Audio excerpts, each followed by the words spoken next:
Federación Teosófica les da la bienvenida a esta gran familia que domingo tras domingo nos reunimos. Así es que muy buenos días, muy buenas tardes, quizás para algunos ya muy buenas noches. Hoy tenemos una charla por nuestro querido hermano Rafael Arévalo de El Salvador. La charla lleva por título El Sendero de Iniciación. Para conocer a nuestro querido hermano Rafael Arévalo, aquellos que todavía no lo conocen porque nos ha servido en distintas oportunidades con unas charlas muy bellas. Hoy nuestro querido hermano hablará del sendero de iniciación de aquel ser humano que en esta encarnación última se llamó Annie Besant. ¿Quién es nuestro querido hermano? Rafael Arévalo pertenece a la logia Teotil desde el año 2008, pero desde muy joven, a sus 17 tiernos años, ya visitaba la logia Teotil con amigos que le enseñaron el sendero. Estudiaba a HPB, a Jeffrey Hodgson, a Puruque, a Annie Besant, a Marlene Pijol, me imagino, y cada día hacía de su vida esa disciplina en el estudio teosófico. El hermano Rafael Arévalo escribió sobre los mayas, toltecas y aztecas. Tiene un libro publicado y se le dio un homenaje en Guatemala por este trabajo que hizo. Así es que ese que ya le he presentado a nuestro querido hermano, pero él es más que eso. Así es que vamos a recibir a nuestro querido hermano Rafael Arévalo hoy en este domingo 25 de febrero. Un hermano muy trabajador y muy solidario. Así es que nosotros como federación le damos nuestra gratitud a este servicio. Adelante, hermano, los micrófonos en este momento son. Gracias, gracias hermana por sus palabras. Que tengan un feliz domingo los que nos acompañan y los queridos hermanos miembros de la Sociedad Teosófica.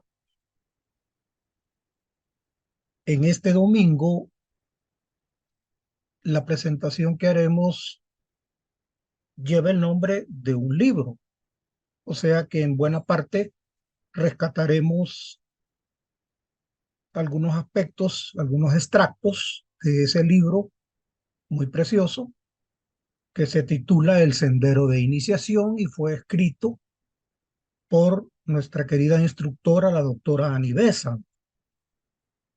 Sus libros, pues, para quienes los han disfrutado, sabemos que llevan ese sello muy luminoso, ¿verdad? Ella explora bastante las distintas culturas, edades, civilizaciones y por eso es capaz de transmitirnos y de despertar en nosotros el pensamiento. Ojalá más adelante también ese pensamiento pueda ser siquiera un poquito de intuición. En parte ese es el objetivo de esta charla. Y a continuación les presento. Algo está pasando. La agenda, muy bien. Vamos a hacer, aquí tienen una fotografía de una de las ediciones de ese libro, en este caso de la prestigiosa editorial Kier de Buenos Aires, de la Todos sabemos que la editorial Kier es tradicional, ¿verdad? Se refiere a una familia de origen holandés que se radicó en la Argentina y se ha dedicado especialmente a la edición de libros teosóficos, de libros ocultistas, de libros masónicos y de libros esotéricos. En fin, es una maravilla de editorial y entre otras obras, pues aquí está un ejemplo de esta que nos ocupa. Como agenda vamos a hacer una pequeña introducción al libro. Vamos a hablar de la vida del Cristo. Después regreso a esa segunda frase. Y finalmente me arriesgaré a darles algunas conclusiones. Si ustedes observan, en la segunda línea dice la vida del Cristo y no la vida de Cristo, que es lo común en las religiones organizadas, ¿no? Hablar de Cristo como un personaje. En esta obra, Annie Besant y nosotros explorando, vamos a hablar del Cristo, ¿no? Vamos a ver la diferencia del Cristo y de Cristo. Ojalá nos quedemos con lo que dice la agenda, con la vida del Cristo.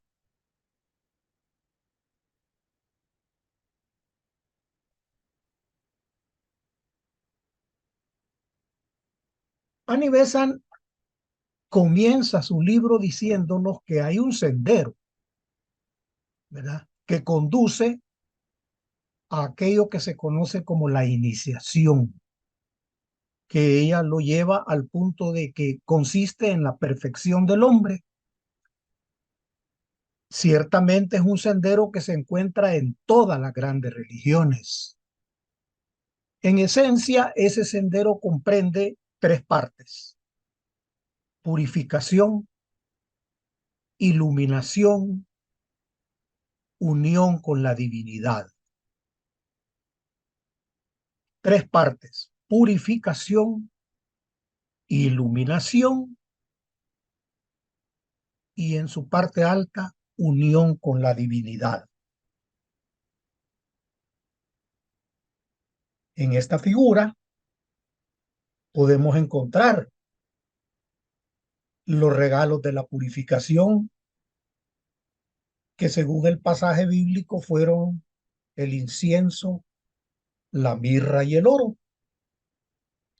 La iluminación la vemos por la luz de la estrella. Y los hombres, incluida la madre, están contemplando un nacimiento que representa la divinidad. Entonces tenemos la purificación por los regalos que estos tres sacerdotes sabios, magos que llegaron del oriente llevan simbólicamente a esta escena, que son la mirra, el oro y el incienso. Vemos la luz de la estrella que lo guió y que finalmente se posa sobre un bebé al cual contemplan en representación de la divinidad. Contemplémoslo por unos instantes porque creo que es muy sensible, muy agradable, muy tenue, muy sublime para la vista.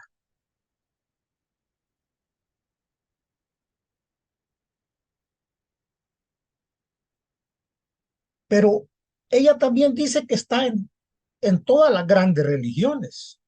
Constatemos. Se le encuentra, dice Annie Besant, en el sufí, que es la rama mística del Islam, y en las instrucciones que se dan en esa gran religión, se le nombra como el camino, la verdad y la vida.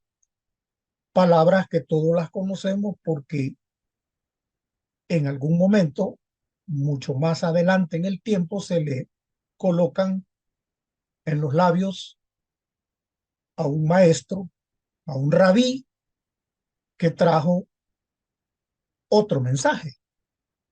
Me refiero, por supuesto, a Jesús de Nazaret. El camino, la verdad y la vida. Una frase que ya estaba en la rama mística del Islam conocida como sufí y que viene a significar el sendero de la iniciación. Vamos a ver en el budismo. En el budismo, el sendero de iniciación se encuentra fraccionado en numerosas divisiones. En el hinduismo también está dividido de esa manera. En ambas grandes religiones, el estudio de la mente humana, de la psicología y de la constitución del hombre, intuyo que pueda ser la causa de por qué ha llevado a una subdivisión más definida que solo tres partes, ¿verdad? O sea, estas dos religiones, el budismo y el hinduismo, considerando ambas como si fueran grandes religiones, porque para algunas opiniones son filosofías de vida, no es la presentación donde vamos a tocar ese tema, pues, pero los vamos a nombrar como grandes religiones. Repito, probablemente porque el estudio de la mente, de la psicología y de la constitución del hombre ha sido muy profunda. En ellas es que se lleva a esta subdivisión mucho más definida, mucho más rica. Por ejemplo,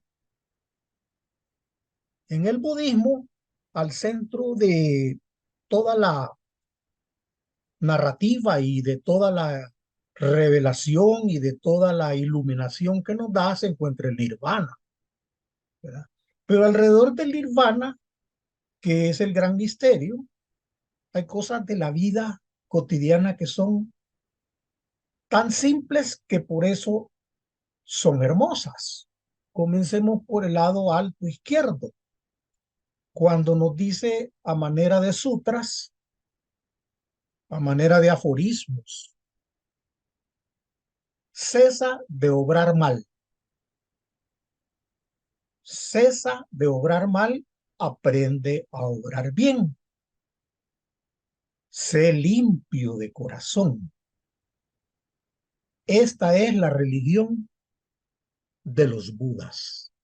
Aquí hay otro punto que pido le pongamos atención. El budismo no nos habla de la religión del Buda, sino de los Budas. Más adelante vamos a recrear un poco ese asunto en comparación al cristianismo. Veamos del lado derecho. Para el budismo hay cuatro verdades. La primera es el dolor. La segunda es la causa del dolor. La tercera es la cesación del dolor, del sufrimiento. Y finalmente la cuarta es el sendero que conduce a la cesación del dolor. Ahí ya el budismo nos está introduciendo en esa acuarela tan amplia que el budismo plantea, el sendero de la iniciación. En la parte inferior hay una invocación muy común para aquellos que tenemos el hábito de invocar a la manera de los budistas. Me refiero a esa invocación de tres partes que dice: yo tomo al Señor Buda como mi guía. Yo tomo como mi guía su Dhamma, su ley. Dhamma y Dharma son palabras equivalentes. La diferencia es que Dhamma está en idioma pali y Dharma está en sánscrito. Aquí lo traducen como ley. Yo tomo la ley como mi guía. Primeramente tomo al Señor Buda como mi guía, tomo la ley, tomo el Dhamma como mi guía y finalmente tomo a la orden como mi guía. ¿Y qué es la orden? Es el ashram, ¿verdad? Es el grupo con el cual yo me reúno. I go for refuge to the Buddha I go for refuge to the Dhamma. I go for refuge to the Sangha. Los budistas le llaman Sangha. S-A-N-G-H-A, al grupo, a la orden, a la congregación, quizá a la pequeña logia, quizá a la hermandad que nos une en este momento, en esta presentación en que estamos actuando y disfrutando como un sangha. Tomamos entonces a esta orden, a este sangha, como guía y como refugio. Primeramente lo hemos hecho con el Buda y con su ley, con su Dhamma, con su Dharma. Y finalmente allá en el lado derecho inferior están las tres grandes, aquellas eran verdades, las de arriba, estos son como los grandes ejes que el budismo define de la realidad. El primero de ellos es el anicca. El anicca significa que todo cambia, nada es permanente. El budismo enseña que el hombre es un producto en proceso, somos procesos.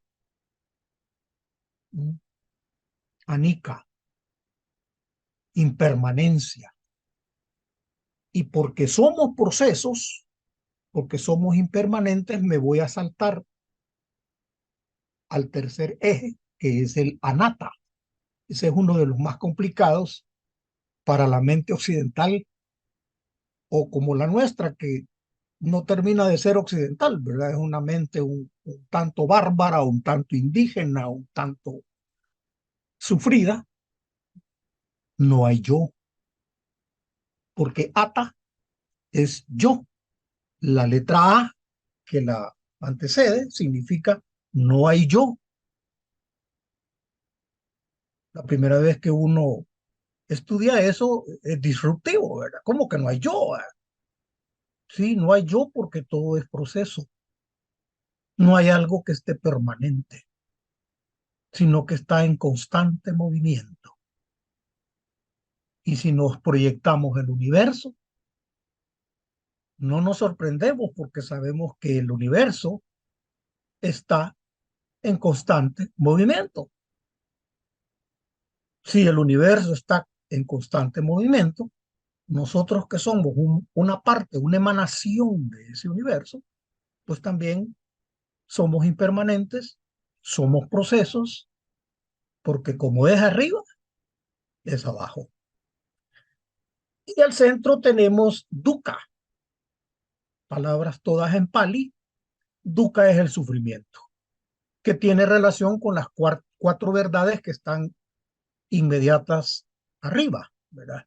El dukkha es el dolor, es el sufrimiento. Cuando el señor Buda deja su palacio real, donde gozaba de todos los placeres, lujos, facilidades, protecciones, y sale con su amigo y sirviente Ananda a las calles de Kapilavastu, se da cuenta que hay sufrimiento, se da cuenta que hay personas que cargan un enfermo y otras cargan un muerto sobre un petate, como decimos nosotros en Centroamérica, sobre una estera. Hay sufrimiento porque hay hambre, hay niños que no comen, hay mujeres llorando que él no sabe para qué o por qué. Entonces proclama que hay sufrimiento, que hay impermanencia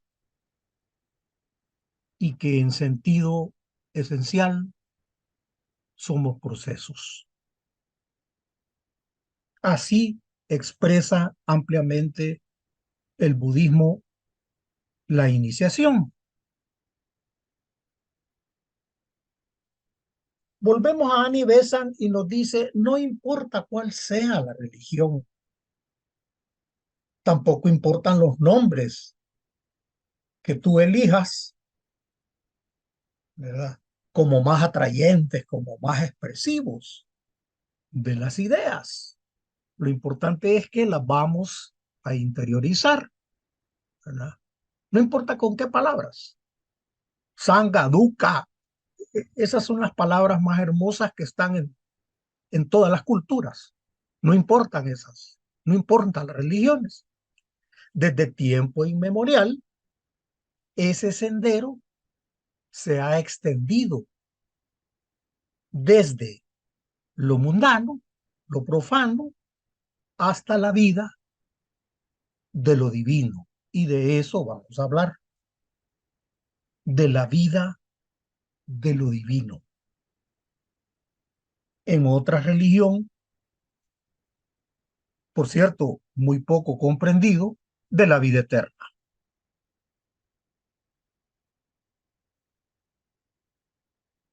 En el transcurso de miles y miles de años, de muchas civilizaciones, de muchas transformaciones, algunos personajes de nuestra raza humana han hollado ese sendero, lo han recorrido, lo han culminado. Este es el sendero que etapa tras etapa habilita al hombre para cumplir el mandato del Cristo, no de Cristo, del Cristo. ¿Cuál es el mandato del Cristo? Del Cristo que todos tenemos dentro. Lo pronunció según lo representan los evangelios, un personaje que habla en Mateo 5:48 de esta manera, cuando nos dice que este es el mandato: sed pues perfectos, como vuestro Padre que está en los cielos es perfecto. Ese es el sendero, ese es el mandato. No se desvíen, sed pues perfectos, como si fuera tan sencillo, ¿verdad? Nosotros lo podemos ver menos sencillo. Nosotros tenemos que trabajar en ser perfectos como vuestro Padre que está en los cielos, el ser superior, también es perfecto.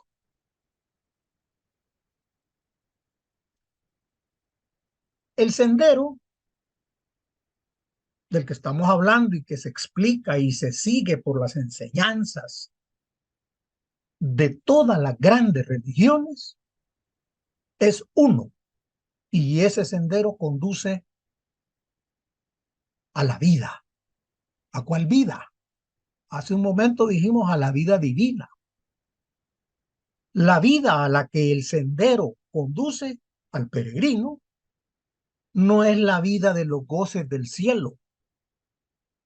Me voy a morir y me voy a ir al cielo y allá voy a estar con un arpa acompañado de angelitos que están desnudos. Yo tal vez no lo esté, o tal vez sí, no lo sé, ¿verdad?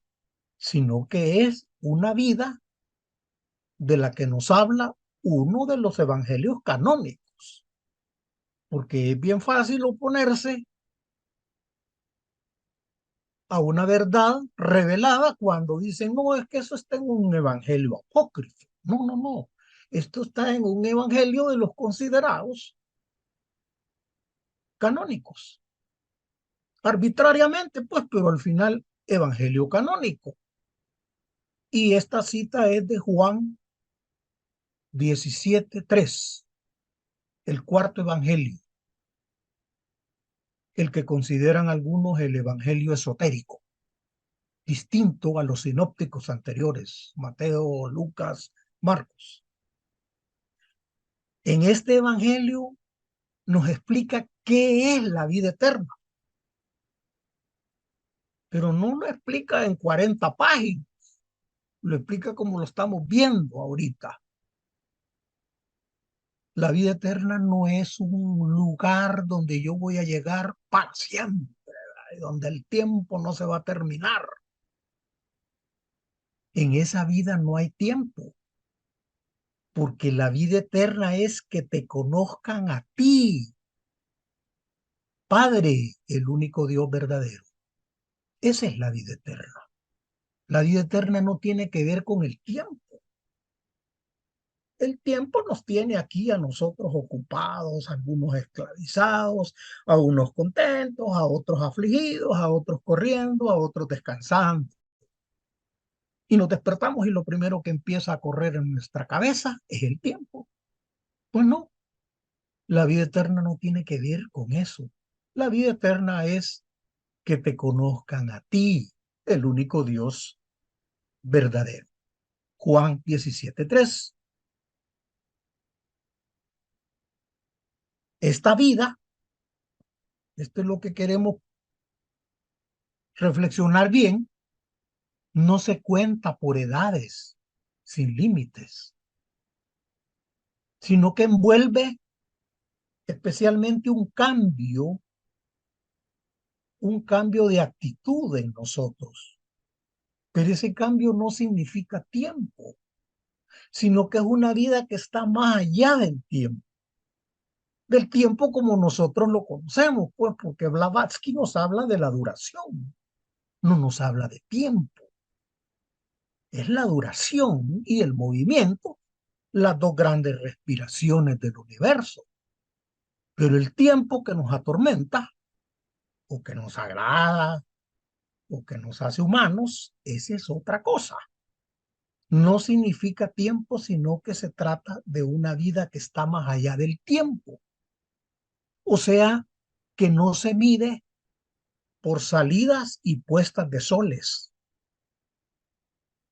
No se mide porque el sol salió y se volvió a esconder, ni aun cuando esos amaneceres y esas puestas de sol fueran inmortales, fueran evocadas tan hermosamente como lo son entre las civilizaciones mesoamericanas. Nuestros ancestros, nahuas, aztecas, toltecas y mayas, llamaban soles a los días, llamaban soles a las épocas, llamaban soles al tiempo cíclico. Pero esa vida eterna no se mide por esa hermosura y esa belleza de los soles de los mayas, aztecas y toltecas y de otras culturas al otro lado del océano, sino que esa vida eterna, esa vida divina representa la serenidad perfecta que viene a significar nuestra unión con el Supremo, con Dios,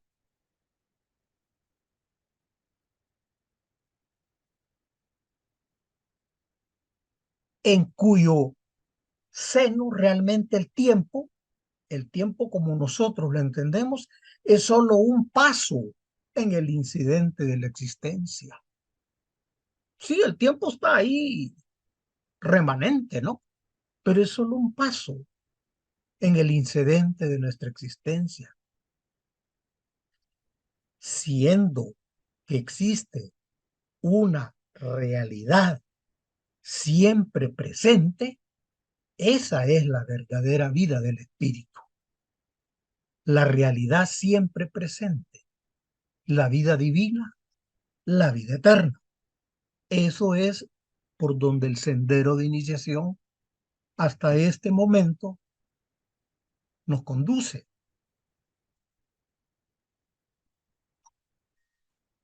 Pensemos por un momento entonces, regresemos a esas, digamos, reflexiones que hemos hecho, que esa vida no se cuenta por edades, no tiene límites, sino que es un cambio en la actitud nuestra.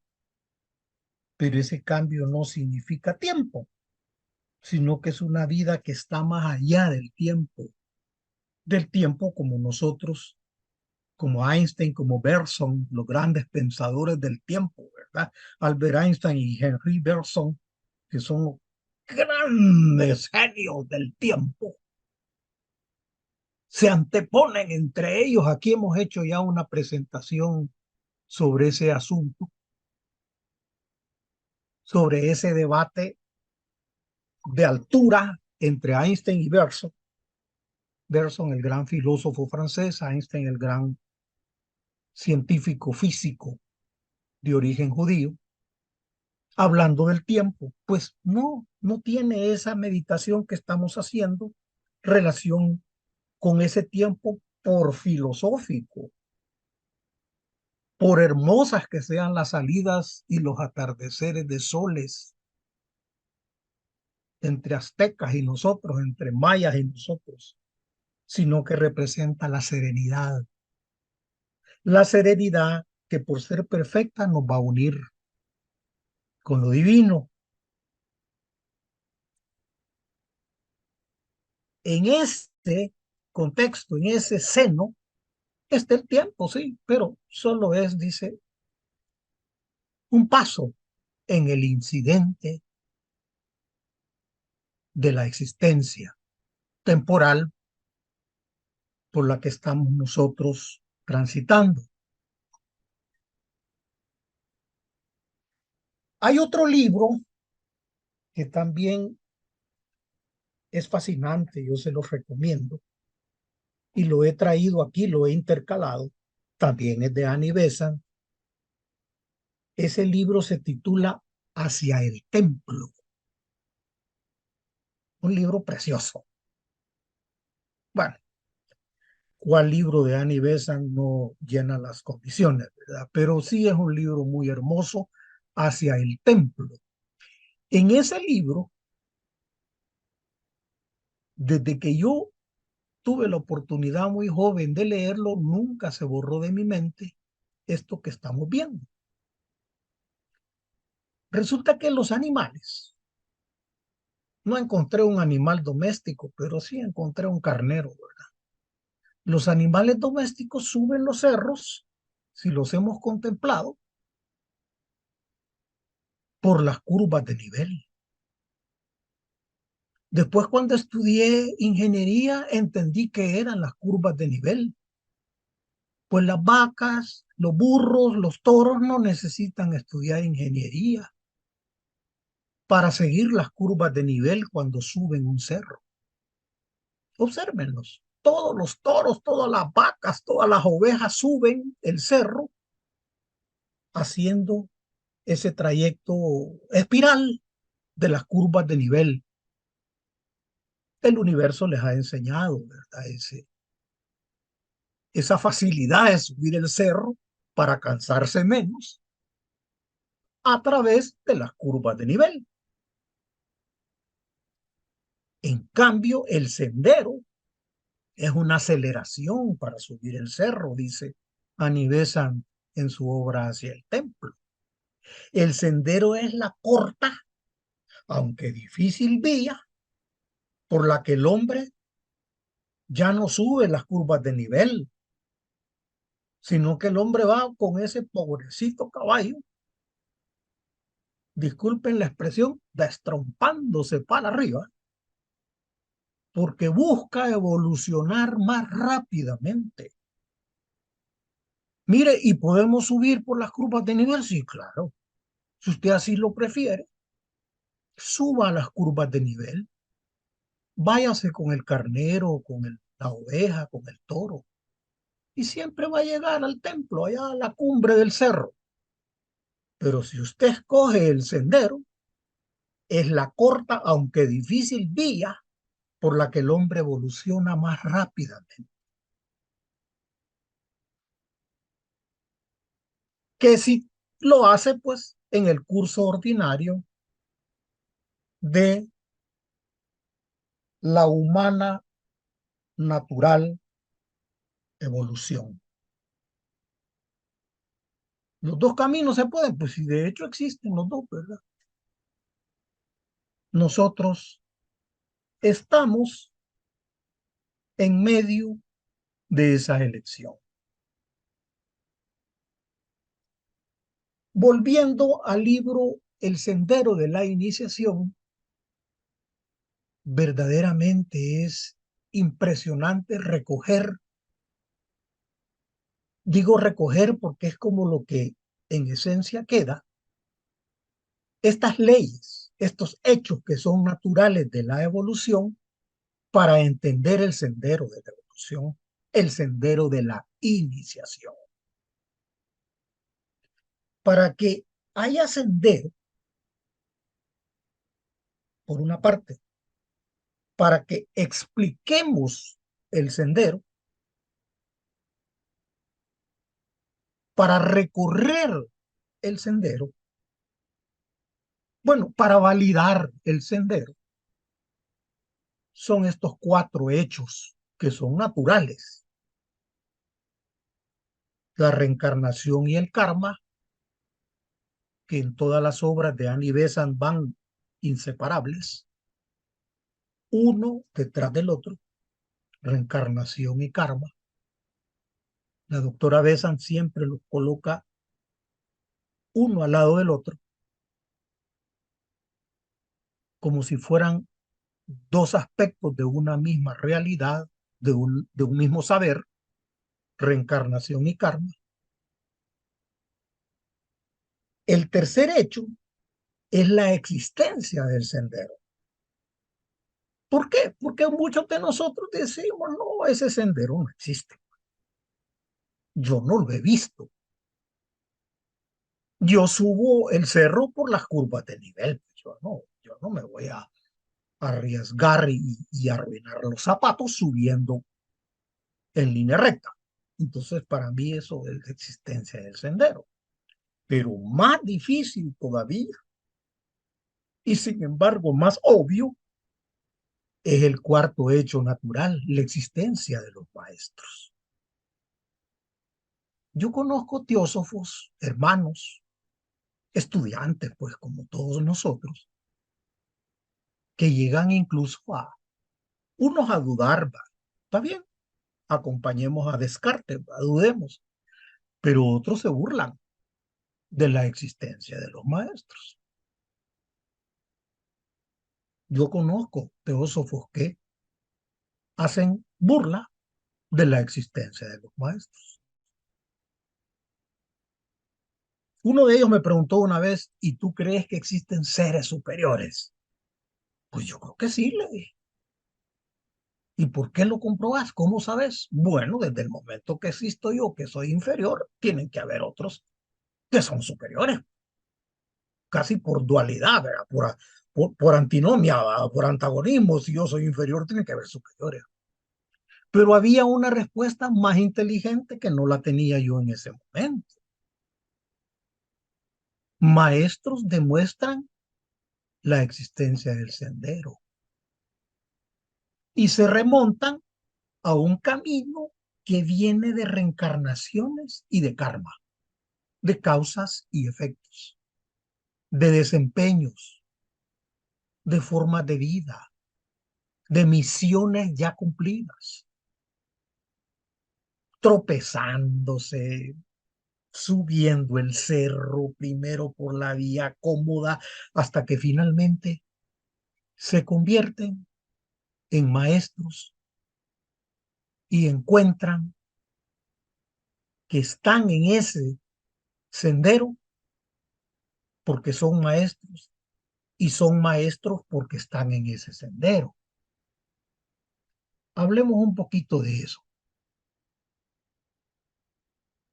Los grandes hechos existentes en la naturaleza, que acabamos de mencionar, ¿verdad? Reencarnación, karma, existencia del sendero y existencia de los maestros, esos grandes hechos existentes en la naturaleza, sean o no reconocidos por usted o por mí o por todos los miembros de la sociedad teosófica, voy a inventar, de Latinoamérica.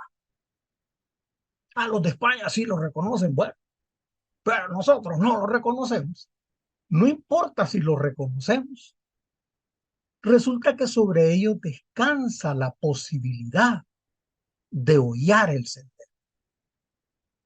En esos cuatro pilares, en esos cuatro ejes, descansa la posibilidad de hollar el sendero, de recorrer el sendero. el hombre de mundo, el hombre del mundo, el hombre peregrino, el hombre común, como en parte somos nosotros que estamos buscando subir un poquito más rápido el cerro, no necesita conocer esas cuatro grandes verdades. Bueno, no necesita aceptarlas. Yo le recomiendo que no se burle, ¿verdad? Porque ya ahí pues, ya está en otro límite, ¿verdad? Pero aunque no necesite conocer esas cuatro verdades, no necesita entenderlas, no necesita reconocerlas, igual, no por eso deja de haber evolución. No por eso la evolución deja de ser un hecho. Hay una anécdota que un discípulo se le acerca al Buda y le dice, maestro, pero fíjese que eso de la reencarnación, yo eso no creo que sea algo verdadero, real. Yo no creo que exista la reencarnación. ¿Usted qué me puede decir? Buda se le queda viendo y le dice, pues mira, tú preocúpate por hacer el bien en esta vida que estás. No hagas el mal. Un poco lo que vimos hace un momento. Cesa de hacer el mal y obra el bien. Haz todo lo mejor que puedas. Porque creas o no creas en la reencarnación va a suceder, pues. No va a dejar de suceder, pues, porque tú no la crees o porque tú no la entendés. No te preocupes por eso. Tú haces tu parte. Como dice el gran sabio boliviano Chamalú, tú haz tu parte porque el universo va a hacer la suya. En cambio, si tú no haces tu parte, puede hacer que el universo también tome una pausa, ¿va? Una pequeña vacación ahí, ¿va? Porque tú no hiciste tu parte. Tú haz tu parte porque el universo va a hacer la suya.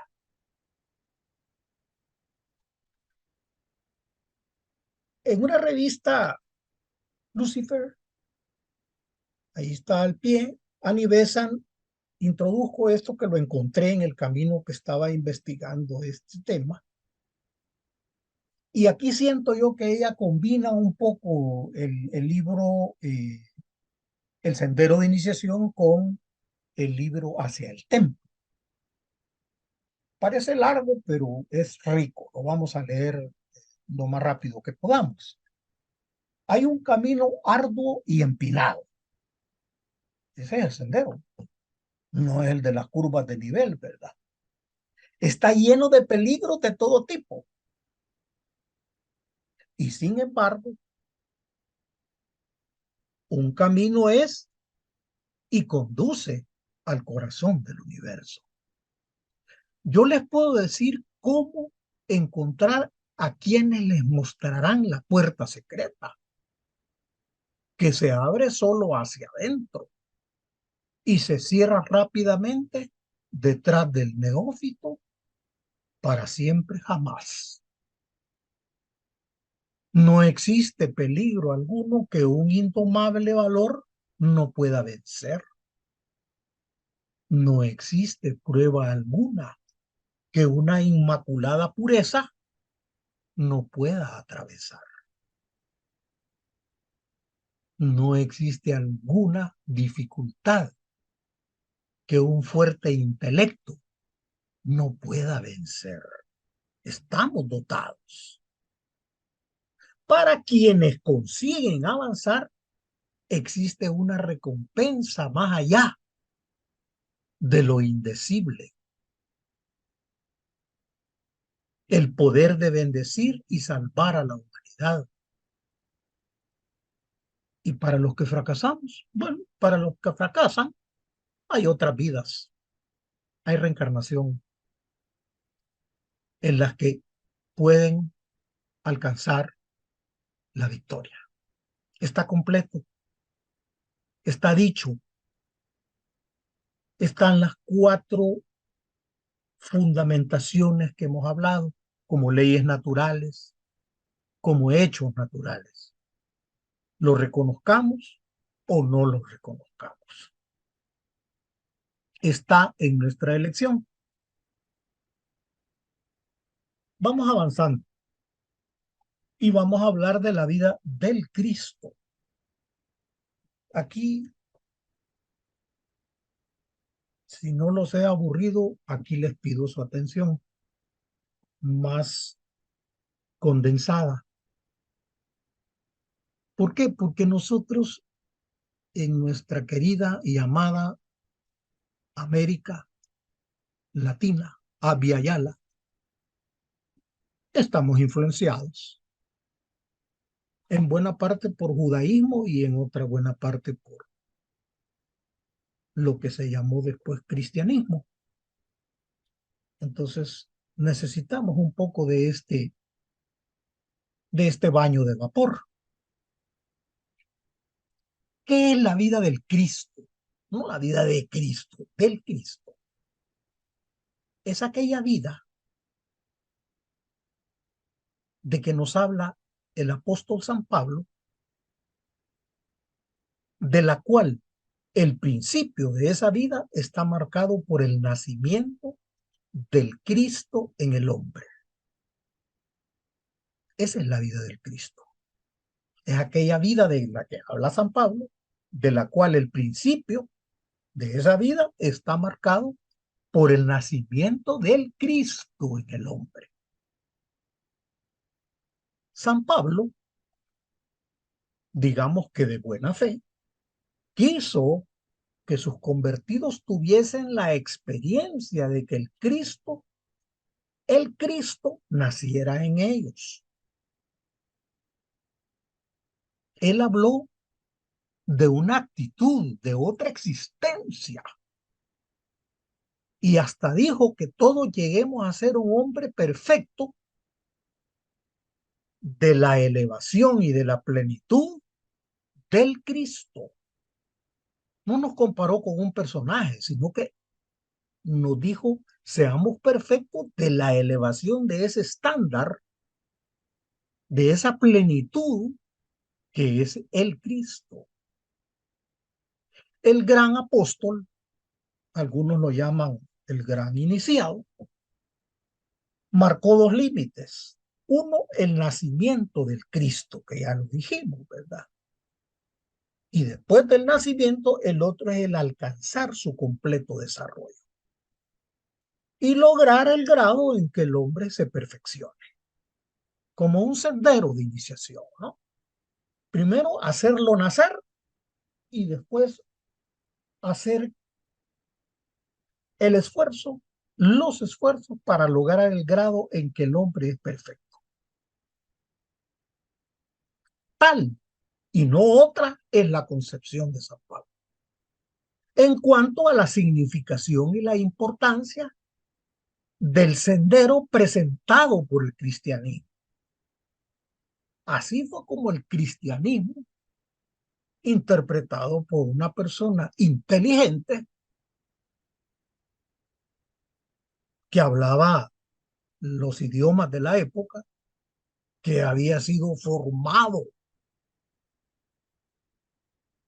no quiero ofender, pues, pero que no era pescador, era un hombre culto.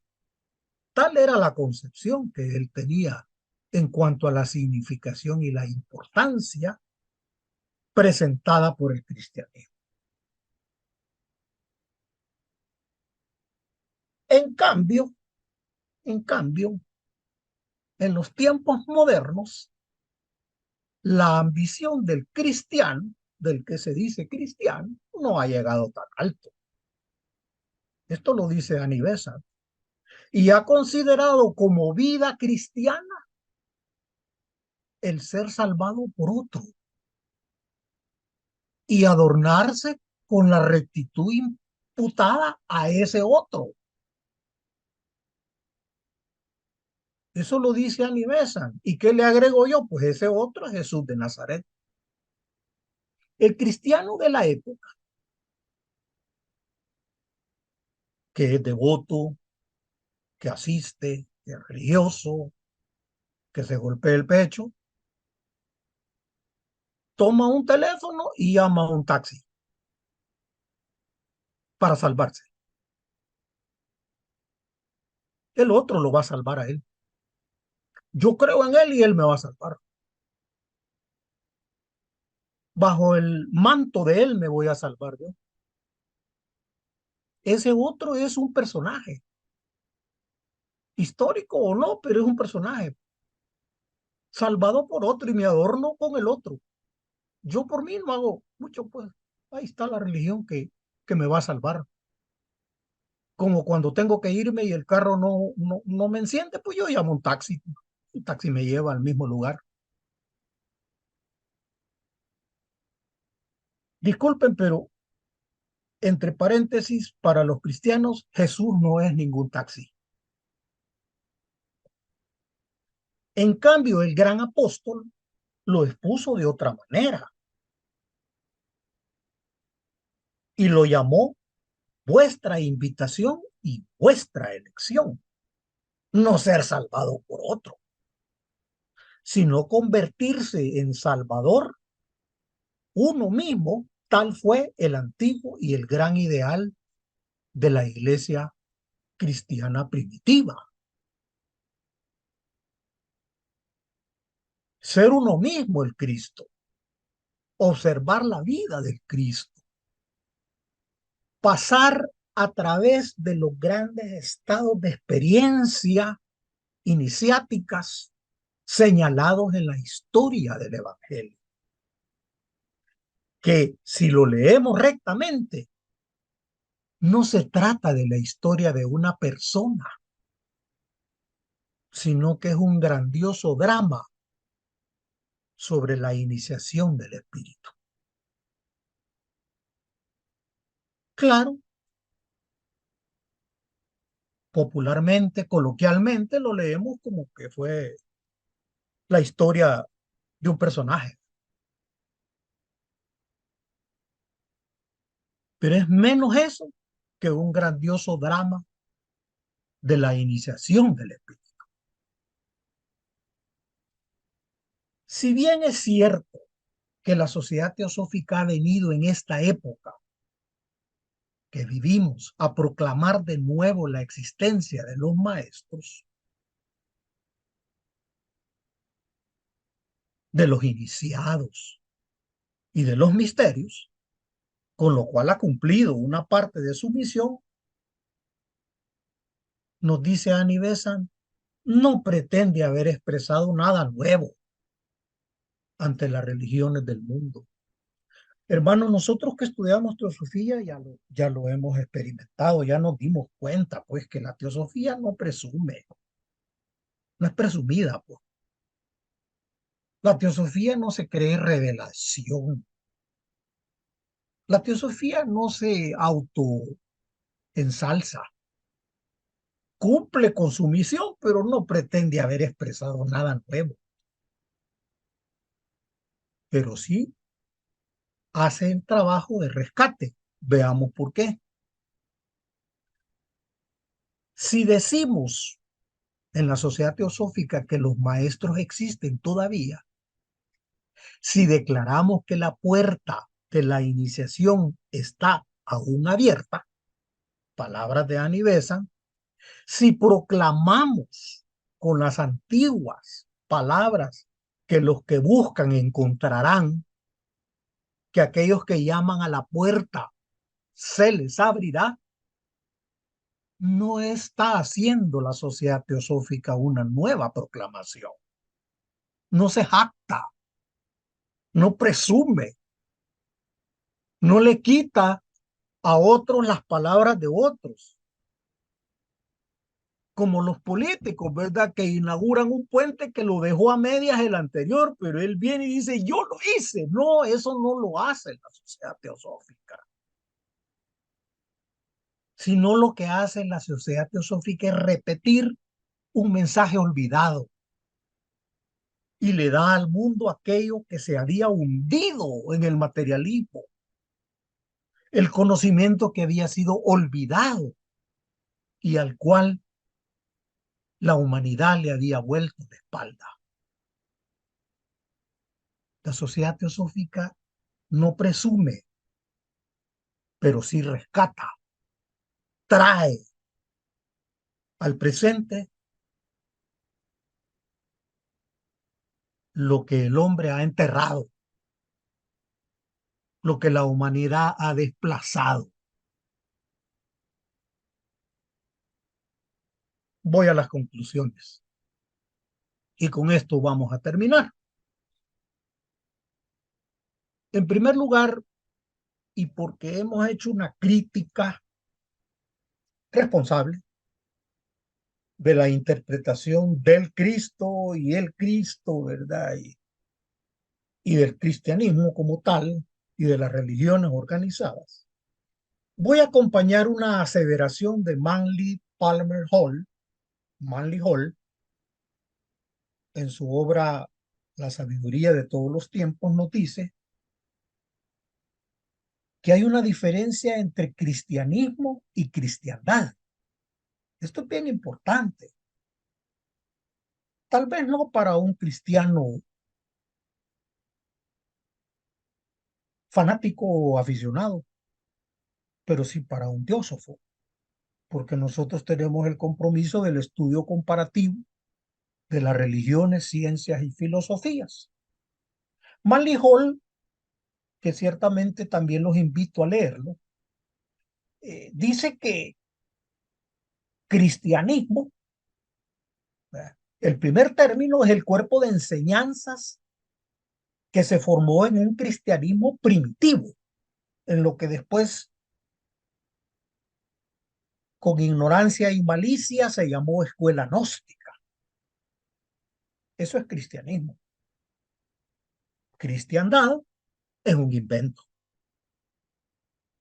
invento hecho en Nicea, o sea, cocinado en Nicea, en el concilio. De ello es deducible que la sabiduría de las iniciaciones perdió su color y su simbolismo en la era que vino después del invento de Nicea que se llamó cristiandad. Y aquí viene y se desarrolla en lugar del cristianismo la cristiandad. Segunda conclusión, el fundamento de la cristiandad,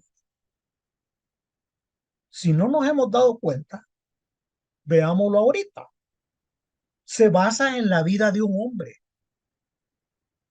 Toda la religión llamada cristiana, sea esta romana, sea luterana, la que sea, se basa en la vida de un hombre, de un personaje que se titula Jesús de Nazaret. Por cierto, la historia de una vida que no ha sido justamente revelada ni en los evangelios canónicos ni en los evangelios apócrifos. Todo se basa en la vida de un personaje y la adoración es ese personaje. Y el taxi al que yo llamo para salvarme es ese personaje. Porque la cristiandad está hecha para eso, para basarse en la vida de un hombre, de un solo hombre. Por eso el Cristo de la cristiandad, dice la tercera conclusión, es un superhombre, es un superman, un hombre divino, salvador. Es el otro a quien los cristianos le encargan que lo salve, porque yo creo en él, él me va a salvar. Hay él que se encargue de eso, ¿verdad? Yo voy a llevar mi vida a como yo pueda, pues, porque ahí lo tengo a él. Y así van a escuchar ustedes hablar a muchos que están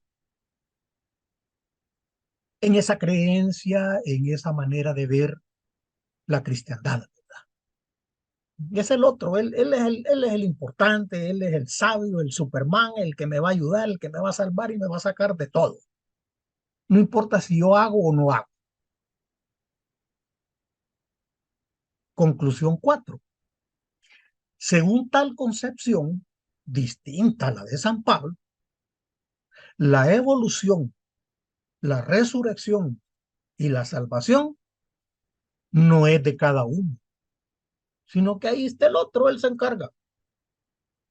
Para eso él es Dios y es superior a mí y él me ama y él sabe lo que tiene que hacer, pues. Si se le olvida, yo lo llamo al teléfono y le recuerdo. Quinta conclusión, yo soy el camino, la verdad y la vida. Sendero Sufí. Después, palabras atribuidas a ese personaje. Yo soy el camino, la verdad y la vida, aún en los labios de Jesús. No se refería a Jesús, sino que se refería al yo soy, al yo soy el individual, la individualidad mía, la individualidad de cada peregrino. Cuando de Atma se ramifica en Budi, Manas, y tenemos la tríada superior y tenemos el cuaternario inferior, y entonces nosotros tenemos un alma que no es colectiva, sino que es individualidad. Ese es el yo soy de cada peregrino. Y entonces cada quien busca y encuentra el yo soy, el camino, la verdad y la vida eterna, conocer a Dios. No se trata de que Jesús, él se autoproclamó. Tampoco Jesús, como la sociedad teosófica, era un presumido. No era presumido la sociedad teosófica tampoco. Nosotros, hermanos, no somos presumidos. Estamos responsables en una misión. Yo soy mi camino, mi verdad y la forma de llegar a la vida eterna. Ah, pero ustedes lo ven en las religiones de no, él es el camino, la verdad y la vida, y por eso es que yo a él acudo. A él le pongo una nota, un mail, una llamada y él me va a salvar porque él es el camino. No, no, no, él sí fue su camino, su verdad y su vida. Y nos está invitando como Jesús y como Sendero Sufí a que nosotros también seamos luz, camino, verdad y vida. Yo soy el camino, la verdad y la vida. No otro, soy yo. El Cristo de la cristiandad, ya vamos terminando, esta es la sexta conclusión, trata sobre la vida y obra de un solo hombre. Es un personaje literario. No digo que sea literario porque es imaginario, sino que literario porque está en un libro, pues. Todos los personajes, aunque hayan existido y están en un libro, son literarios, ¿verdad? Si ustedes leen un libro, que no se lo recomiendo, ¿verdad? Pero si leen un libro sobre Hitler, Adolfo Hitler, en ese libro es un personaje, ¿verdad?, literario, aunque haya existido desgraciadamente, ¿verdad? Entonces, el Cristo de la cristiandad trata sobre la vida de un solo hombre, un personaje literario, pero el Cristo del cristianismo, no el de la cristiandad, el del cristianismo, dice Manly Hall, es un título, es un estado de conciencia, pero no cualquier estado de conciencia, es un estado de conciencia superior, como lo es el Buda en el budismo. Veamos qué pasa en el budismo. En el budismo, el Buda son muchos. El Buda no es solamente el Siddhartha Gautama o Shakyamuni, el Tathagata, dicen otros textos. Ese sí era un personaje literario. Si existió o no existió, no es el caso, era un personaje literario. Pero el budismo no se basa en Siddhartha Gautama, sino que se basa en el Buda, muchos.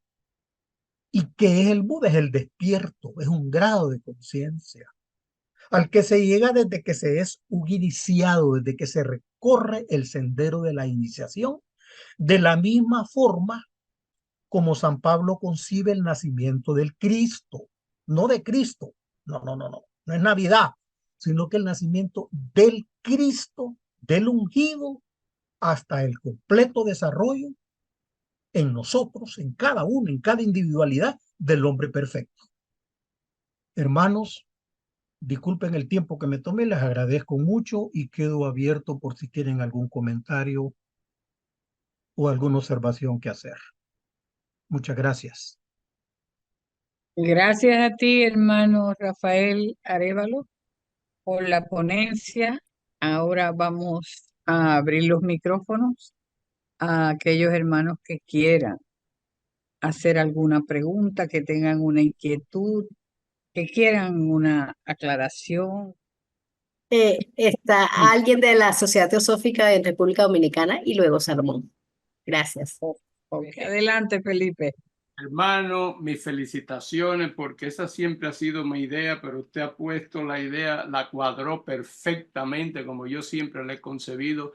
Yo solamente puedo decirle excelente, excelente y excelente. Gracias, hermano. Una claridad hermosa, es verdad. Una claridad hermosa que todo teósofo debe conocer. Bueno, la otra persona, Salomón, qué bello. Salomón, te siento ya por ahí hoy domingo, qué bueno.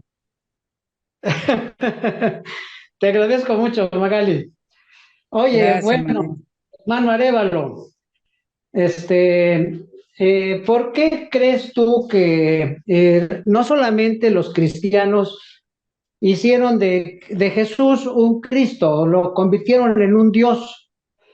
No solamente los cristianos, también están los budistas. Bueno, un sector del budismo pues hizo lo mismo con Buda. ¿Por qué puede ser esto? ¿Por qué el ser humano siempre busca que haya un intermediario, como que lo necesita mucho? Inclusive, nos cuesta mucho trabajo a los que hemos crecido en una religión cristiana dejar ese hábito de pensar en que pues hay un mediador, hay un ser humano que le dicen hijo de Dios y que él va a pagar por mis pecados, ¿no? Cuesta mucho trabajo dejarlo. A mí me costó mucho. Yo ya realmente, afortunadamente, ya no tengo ese sentimiento en mí, pero lo tuve por mucho tiempo y me costó mucho. Inclusive hacer oración, pedir, así como dice el Padre Nuestro, ¿no? Pedir y agradecerle a un ser que pues fue un ser humano. Es una costumbre que tenemos prácticamente todos los que o fuimos cristianos, pero también mi pregunta es, ¿también en otras religiones pasa lo mismo? ¿Me puedes ayudar un poco, hermano? Bueno, yo te voy a responder de algo que, como esa pregunta yo me la he hecho, ¿verdad? No creas que no es inquietud, ¿verdad? Pero yo te voy a responder bien sencillo por la forma en que me la contestó la filosofía. Entre los existencialistas, entre Sartre, Heidegger y ese tipo de Nietzsche, ese tipo de filósofos disruptivos, ¿verdad? Que borran todo lo anterior, ¿verdad? Y le dicen la verdad a la humanidad. Encontré que el hombre tiene miedo. El hombre está lleno de miedo. Su corazón es un nido de miedo, de temor, de incertidumbre,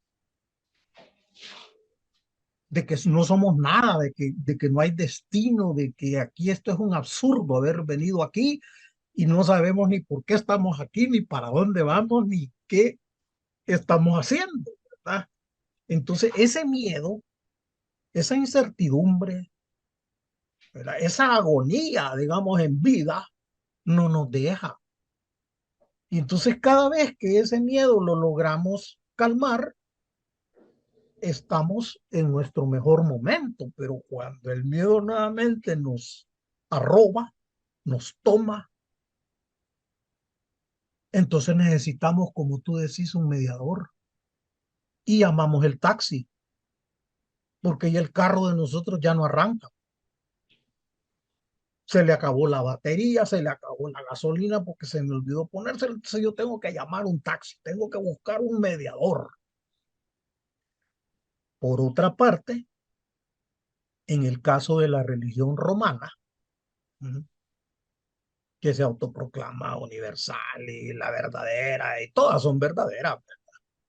La verdad es que todas son verdaderas entre ellas, ¿verdad? La religión romana es un paganismo reformado y deformado, que va haciendo no solo de Jesús, sino que ya un poco tardíamente inventa una madre de Dios. O sea que no hay un concepto de Dios, pues, porque Dios no puede tener madre. Ah, no, es que es la madre de Dios hijo. Ah, es la madre de Dios hijo. O sea que hay un padre, un hijo. No, y hay un Espíritu Santo. Y encima de eso hay un demonio. O sea que son 5 dioses. ¿Y por qué digo que el demonio es un dios? Porque siempre ha estado ahí y no se va y tiene poder. Entonces, contra ese miedo tenemos que tener el contrapeso.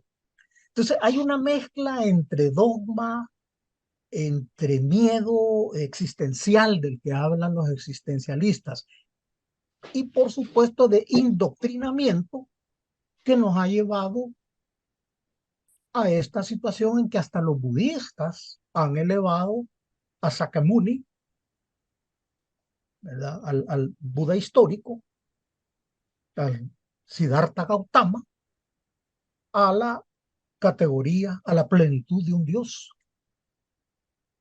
porque se va perdiendo el concepto de Dios. Entonces, como esencia, como de donde emanamos, se va humanizando, ¿no? Se va humanizando por ese temor, por ese miedo. Yo acompaño esa explicación que dan los existencialistas y creo que nosotros en la teosofía tenemos la oportunidad, como decía Blavatsky, de quitarle a la cebolla sus capas, ¿verdad? Porque esto es una cebolla, dice Blavatsky, ¿verdad? Que hay que irle quitando las capas hasta encontrar, ¿verdad? Nuestra propia verdad. Nosotros somos los responsables. Por eso hay karma, por eso hay reencarnación, por eso hay maestros y por eso hay sendero. Si no, no habrían esos 4 hechos naturales, si no fuéramos individualidades. Con eso yo es hasta donde te puedo, tal vez no responder, pero sí comentar. María, adelante, por favor. Buenas tardes. Cuando se pronuncia la frase yo soy, que aparece en la Biblia, en el Nuevo, en el Antiguo Testamento, ese yo soy, ¿a quién se refiere en concreto? ¿Al Budi, al alma, a la mónada, al alma? Mm, Porque yo tengo dudas. Yo sé que se refiere a un ser interno superior, pero concretamente, ¿a qué figura sería? Si de la triada superior o sería el alma o qué sería concretamente ese yo soy. Excelente pregunta. Esas son las preguntas que lo ponen a uno a orbitar, ¿verdad? Está bien. ¿A dónde comienza la individualización? Algunos autores hablan de que incluso la mónada se multiplica, ¿no? Otros dicen, no, la mónada es una. Pero la mónada, como los rayos del sol, lo vemos en la ventana como que si fueran muchos, ¿verdad? Porque se individualiza. Entonces, para responder concretamente, en la primera fase de la individualización, que sería en la tríada superior, en el triángulo superior de nuestra composición septenaria, es donde está el yo soy, porque es el permanente. En cambio, el cuaternario inferior sabemos que con la llamada muerte física no se destruye, se desintegra, se reincorpora a algún lugar de la materia. ¿Mm? Dicen los mayas, vuelve a la tierra. Vuelve a la tierra, no, vuelve a la naturaleza, porque entonces la cremación no sería volver a la tierra, pero sí volvió a la naturaleza porque el fuego, la tierra y el agua son parte de la naturaleza. Entonces, ahí no, está el yo soy. El yo soy estaría en la primera emanación, que sería en la tríada superior, Atma, Buddhi y Mana superior, que es lo que permanece y lo que transita a través de las reencarnaciones. Esa es mi respuesta. Encantado si escuchamos algún contradicho a eso o otra opinión. De acuerdo. Muchas gracias por la conferencia. José Ok, Luis. gracias, mi niña. Adelante. Bueno, Lu, buenas tardes, saludos a todos. Gracias, Rafael, por compartir el trabajo. Como cuando te escuchaba, yo me ponía a pensar, tú que conoces bastante sobre los toltecas, los mayas, bueno, yo soy de Sudamérica, de Bolivia, que también tenemos la cultura tiahuanacu, y vi que ellos utilizaban, o sea, nuestros ancestros utilizaban sustancias psicotrópicas, ¿no? Para contactarse con el astral y posiblemente con otros planos, ¿no?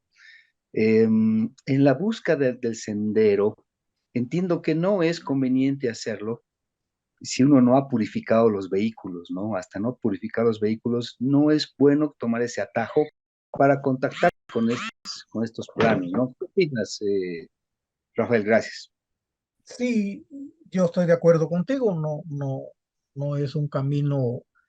Es cierto que hablamos de subir el cerro empinado, ¿verdad? Y no por las curvas de nivel, ¿verdad? Pero tampoco pues significa que vamos a subir el cerro, digamos, con sustancia, ¿verdad? Con sustancias que no forman parte de nuestro cuerpo y de nuestra fisiología, ¿verdad? Yo creo que eso puede esperar. También entre los indígenas de Mesoamérica existían el consumo del peyote y de otras especies que los enervaban, ¿verdad? Pero no necesariamente ese era el único sendero, ¿verdad? Que existía, pues también entre los aztecas habían escuelas de formación que le llamaron los calmecac, que eran prácticamente universidades que enseñaban arte, enseñaban filosofía, enseñaban sabiduría, canto, poesía, ¿verdad? Ese el hombre acudía en aquellas épocas también a sus capacidades espirituales, ¿verdad? No, espirituales en el sentido filosófico, ¿verdad? Y de ahí, de ocupar sus capacidades espirituales en sentido filosófico, pasaban a utilizarlas o a, digamos, a engrandecerlas en un sentido ya más esotérico. Pero sí yo comparto contigo pues que no es el camino, ni es el único, ni estamos en este momento pues inclinados a probar ese camino, sino mejor por nuestras capacidades. Si no hemos llegado, pues sí, que nadie sabe si hemos llegado. Ahí decía la presentación, pues ahí hay otra vida. En otras vidas vamos a continuar nuestro sendero. Gracias. Patricia. Hola, muy buenas tardes a todos. Hermano Rafael, muchísimas gracias por esta información, es muy interesante. Me quedé pensando en lo siguiente, si este camino de iniciación va a tener dos senderos, uno largo y otro corto, y al final de cuentas cada quien tenemos que decidir cuál tomar, ¿por qué dentro de estos dos caminos siempre se nos van a presentar pruebas difíciles?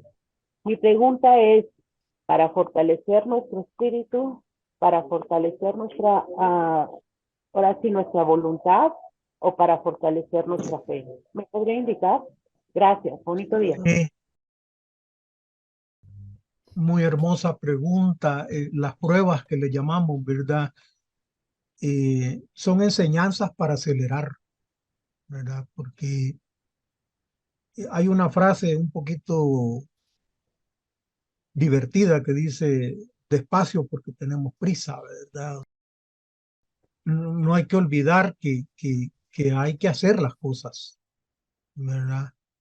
Ahora que terminó de hablar mi amigo boliviano, recuerdo las enseñanzas del escritor Chambalú, que dice, hay que hacer las cosas, ¿no? Porque si no las hago yo, el universo también se detiene en la parte que le corresponde para apoyarme. Entonces yo hago mi parte y el universo termina de hacer lo demás. Entonces esas pruebas que le llamamos, esos desafíos, eh, nada de fácil. El budismo dice dukkha, sufrimiento, dolor, ¿verdad? Existe el sufrimiento, ¿verdad? Pero también hay un sendero para, digamos, atenuar el sufrimiento. Entonces, las pruebas que se nos presentan y que a veces nos atormentan y decimos, ¿y a mí por qué, verdad? ¿Y qué he hecho yo? Va? Son enseñanzas, pero mucho de ello para acelerar, porque la iniciación es eso, es un quicken. La iniciación es un quicken, es un apúrese, ¿verdad? Despacio porque tenemos prisa, ¿verdad? O sea, tampoco se quede, ¿verdad? O sea, vamos todos caminando, ¿verdad? No se quede, mucho menos se vaya a sentar a llamar el taxi, ¿verdad? A llamar el Uber, que se llama Jesús o se llama Siddhartha o se llama Quetzalcóatl. No, ese ya pasó, nos está enseñando, merecemos su enseñanza, aprovechemos su enseñanza, pero no nos sentemos, apuremos un poco porque tenemos prisa, despacio porque lo queremos hacer bien. Así mi respuesta. Que adelante, Yoli, por favor. Sí, Gracias. primero, me da mucho apuro de hablar, que casi nunca hablo. Lo que he estado oyendo de Rafael, da la casualidad que yo sobre el Espíritu Santo y la energía crística he estado meditando cuando salgo, o sea, cosa que me viene. Entonces, yo creo que cuando el todo, que no tiene forma, que es energía, se manifiesta, la primera manifestación es el Dios Padre. El Dios Padre ya tenía la energía crística, pero cuando necesitó venir a la tierra, no podía venir solo como energía crística, porque esto es un mundo de, ¿cómo se llama?, de personas, sí, entonces por eso tuvo que coger a Jesús, porque si no aquí no podía. Bueno, pues eso es lo que quería decir yo, que estaba a poner la Trinidad, pues ya está el Padre, la energía crística y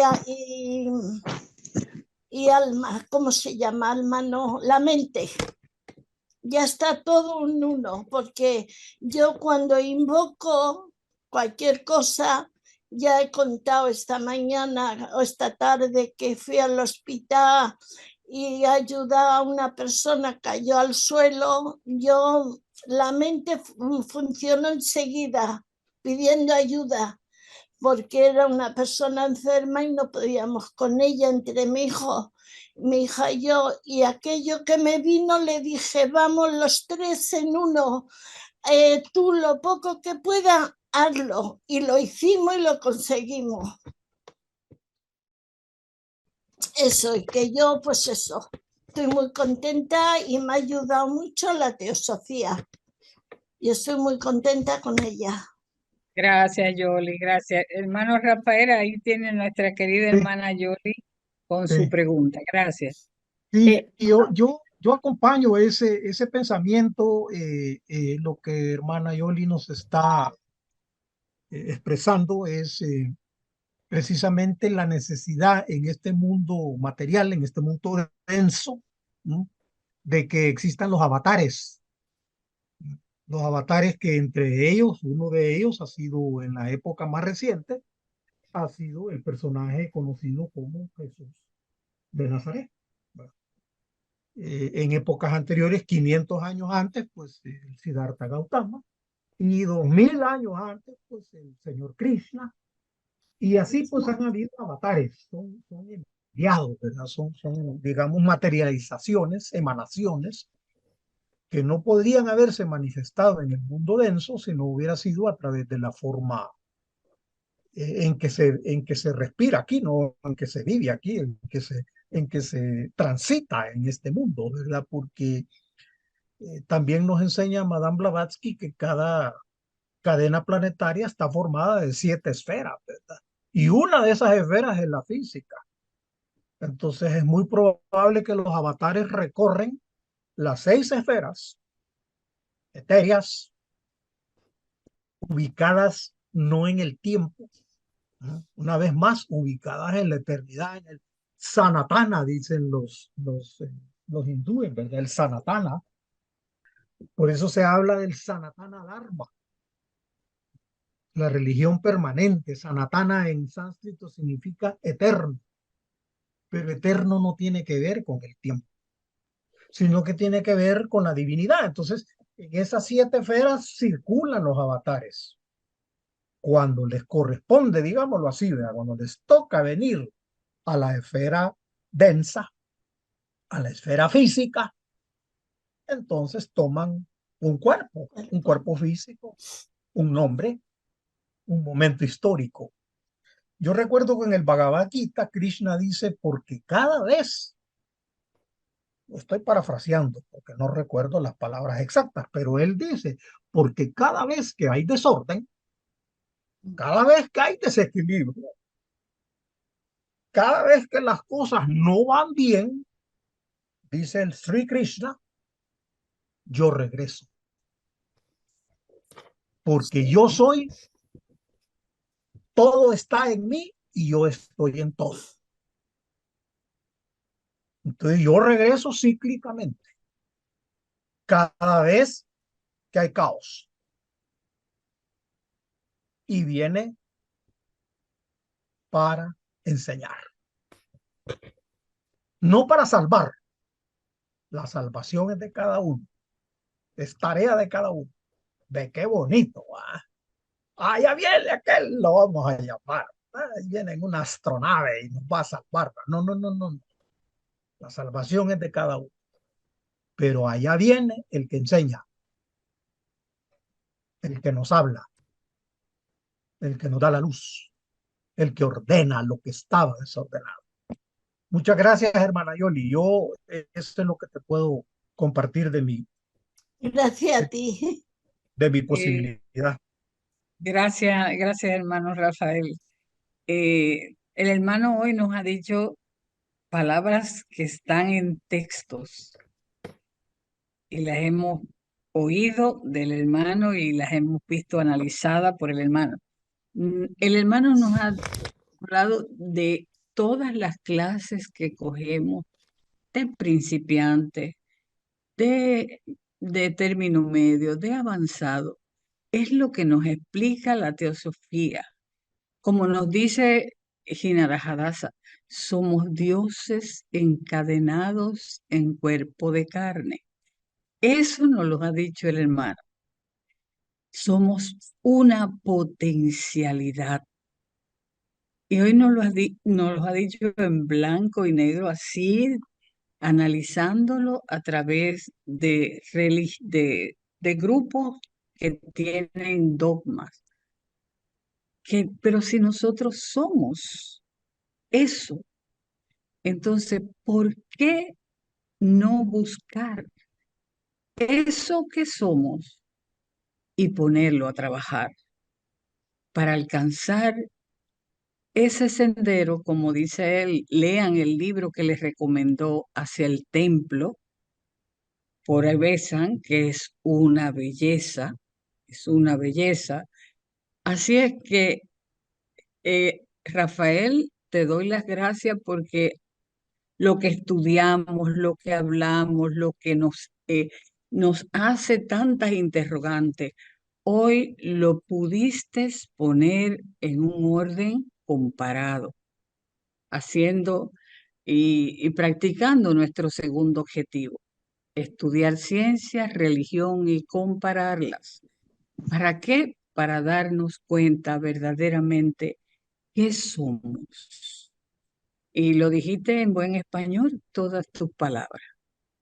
Así es que te damos las gracias porque verdaderamente esos somos, no lo duden, esos somos parte de esa divinidad. Eso no lo duden nunca y vívanlo potencialmente.